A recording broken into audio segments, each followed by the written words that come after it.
Hello guys, welcome back another video. Today in this video we will talk how to cancel Amika hair product order. Okay, so if you have placed any order by mistakenly or if you don't need any orders, so how you can cancel.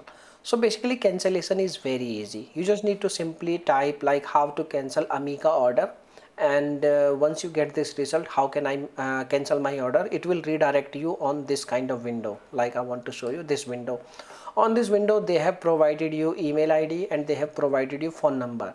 So best thing you can do, you can call their customer support team and you can tell them that you wish to cancel your order, and they will cancel your order if possible. Okay, so you need to reach out their team as quick as soon as possible when you place your order. If you are not able to call, if the calling number is not working, if any issue you are facing, you can also do one thing. You can compose an email. The email format you can also see.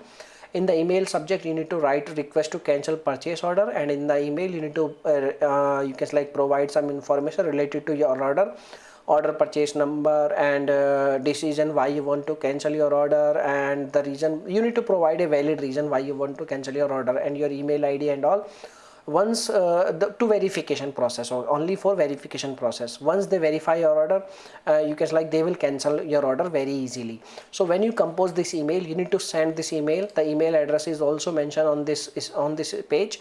The link is in our video description box. You can visit on this page and you can find the email address and phone number also. Okay, so by using these ways you can easily cancel your Amika order. Now if you have any other questions, you can make a comment. I will reply you very soon, and thanks for watching this video. Bye bye, take care.